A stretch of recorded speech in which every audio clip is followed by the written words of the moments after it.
The air inside the tomb was stagnant, hot, and thick with the dust of 3 millennia. It was July 6, 1881. Emil Bruch, a German Egyptologist working for the Cairo Museum, lowered himself down a narrow, hidden shaft in the cliffs of Deir el-Bahari. He had been led there by a local villager who had confessed under duress to knowing the location of a treasure. Bruch expected to find a few Ushabti figures or perhaps a minor official's burial. He crawled through a low corridor, his candle flickering in the gloom. As he turned a corner into a rough-hewn chamber, the light danced over a chaotic pile of wooden cases. He froze.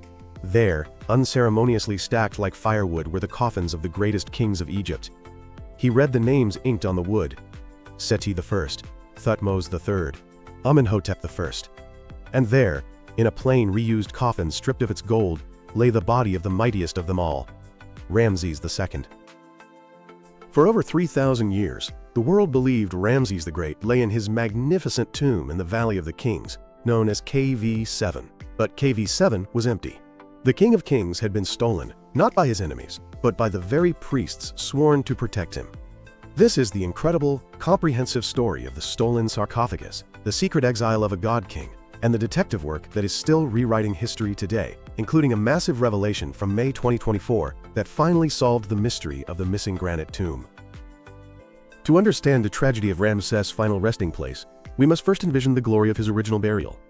When Ramses II died in 1213 BC, he was roughly 90 years old. He had ruled for 66 years. He was not just a king, he was a living institution. His original tomb, KV7, was designed to be an underworld palace. It is one of the largest tombs in the Valley of the Kings, burrowing deep into the bedrock, with a bent-axis design meant to confuse evil spirits and thieves. A pharaoh of Ramses' stature was not placed in a single coffin. He was encased in a Russian nesting doll arrangement of protective shells, each more valuable than the last. First, the outer sarcophagus, a massive box of red granite, carved with the Book of Gates to guide him through the netherworld.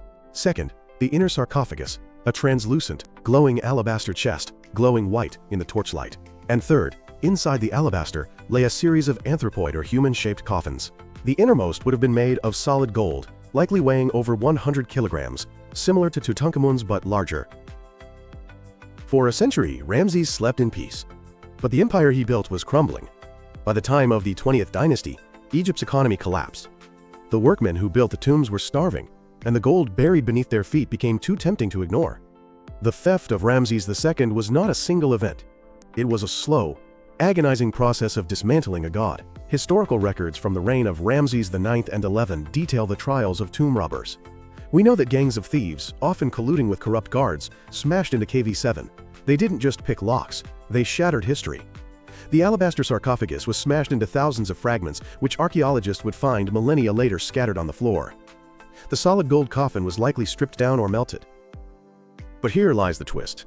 The greatest thieves were not the peasants, but the high priests of Amun. By the 21st dynasty, around 1070 to 945 BC, the high priests ruled Upper Egypt from Thebes, independent of the pharaohs in the north. They were broke. They needed gold to pay their mercenary armies and restore the economy. Under the guise of protecting the royal mummies from robbers, the priests initiated a secret program. They opened the royal tombs, processed the mummies, and stripped them of their valuables. The gold amulets were cut from the wrappings. The gold coffins were melted down and reused. Ramses II was evicted from his own tomb. His body, now stripped of its treasures, was a liability. He needed to be hidden.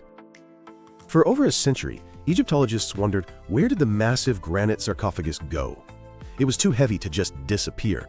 The answer remained a mystery until May 2024, when a startling discovery by Egyptologist Frédéric Perraudot from Sorbonne University shocked the archaeological world. He was examining a large fragment of a red granite sarcophagus that had been found in 2009 in a Coptic monastery in Abydos. For years, this stone was believed to belong to a high priest named Menkaper. The inscriptions bore Menkaper's cartouche. But Perraudot looked closer. The stone had been palimpsested, which means it was recarved. Beneath the rougher carvings of the priest, there were faint, elegant traces of an earlier owner. The text contained titles that only a pharaoh could hold: King of Upper and Lower Egypt, Uzurmatre Setepenre. It was Ramses II's throne name. The high priest Menkaper had not just moved Ramses, he had stolen his sarcophagus for himself. The priest had transported the massive granite box from the Valley of the Kings to Abydos, plastered over the great pharaoh's name, and carved his own name on top. This was the ultimate indignity. Ramses II wasn't just robbed of his gold, his very stone shell was hijacked by the priest who was supposed to be guarding him. With his tomb looted and his sarcophagus stolen by the high priest, the mummy of Ramses II began a pathetic game of musical chairs. We know this because the priests, perhaps out of guilt or bureaucratic obsession, wrote dockets or notes on the wooden coffin they eventually shoved him into. These dockets describe an itinerary of the dead. In year 10 of Siamen, the mummy was removed from KV7 and moved to KV17, the tomb of his father, Seti I. The priests likely hoped the father could protect the son. Later that same year, KV17 was deemed unsafe. Ramses was moved again to the tomb of Queen Inhapi, essentially a secure holding cell. Finally, under the high priest Penegem II, a decision was made to consolidate the refugee kings. They needed a place so obscure, so difficult to access, that no thief would ever find it. They chose a tomb originally built for Penegem II's family known as the Royal Cache, or TT 320. Located in a jagged cleft of rock south of Deir el-Bahari, the tomb is invisible from the valley floor.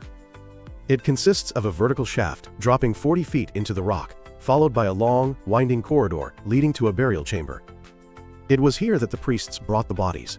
They carried Ramses II, Thutmose III, Seti I, and dozens of others down the shaft. Since his original coffins were gone, the priests found a substitute for Ramses. They took a coffin from the late 18th dynasty, possibly prepared for a noble or a stripped-down royal coffin, scraped off the original decoration, and painted a simple yellow background. On the lid, they inked a humble inscription, identifying the occupant, the king of Upper and Lower Egypt, Uzurmatre Sedipinre, the son of Re, Ramses Meriamun. They wrapped his body in new linen, the original sheets having been torn off by thieves looking for jewels, and tucked dried flowers into the bands. Then they lowered him into the dark, stacked him amidst the other displaced kings, and sealed the shaft. There he lay, silent and safe, for nearly 3,000 years. The irony of the stolen sarcophagus story is that Ramses was stolen twice, first by the priests, and second by a family of goat herders. In 1871, a goat belonging to the Abd el-Rasul family of the village of Kurna strayed up the cliffs. Ahmed Abd el-Rasul went to retrieve it and noticed a dark hole where the sand had shifted. He lowered himself down and found himself face to face with the royal cache. The family kept the secret for 10 years. They didn't sell the big items which would attract attention. Instead, they mined the tomb like a savings account. A scarab here, a papyrus scroll there. They sold these on the black market to tourists in Luxor. Eventually, the influx of royal quality artifacts caught the eye of Gaston Maspero, the head of the Egyptian Antiquity Service. He initiated a sting operation. The police arrested one of the Abd el-Rasul brothers.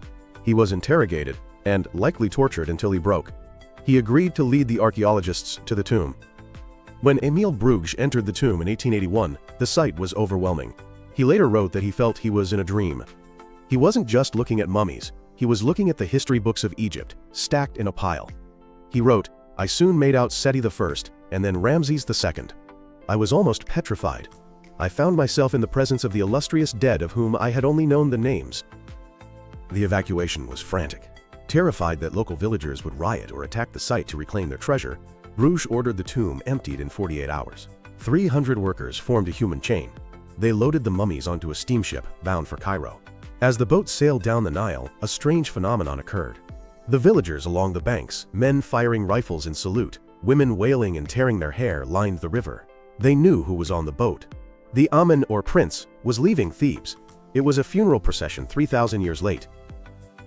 When the mummy was unwrapped in Cairo in 1886, Ramses II revealed one final surprise. He was not a fragile skeleton. He was a dried, powerful old man. He had a shock of white hair dyed yellow by embalming spices, a hooked, aristocratic nose, and a set of teeth that showed he had died in pain from an abscess. His arms were crossed high on his chest, a pose of power. But in the ultimate irony, when researchers examined the mummy in the 1970s, they found that his neck was broken. It hadn't happened in life. The embalmers had to break it to force his head into the undersized wooden coffin they had found for him. The story of Ramses II's coffin is a story of contrast. He built the largest statues in Egypt, but ended up in a borrowed box. He was the richest king, but was found with nothing but dried flowers. He was protected by priests who stole his granite sarcophagus for themselves. The 2024 identification of the granite fragment in Abydos brings the story full circle. We now know exactly who stole his final resting place, the high priest Menkaper. We know where he went, to the hidden tomb TT 320. And we know that despite the thefts, the indignities, and the cheap wooden coffin, Ramses II achieved the one thing every pharaoh desired. He is still spoken of. His name has not perished.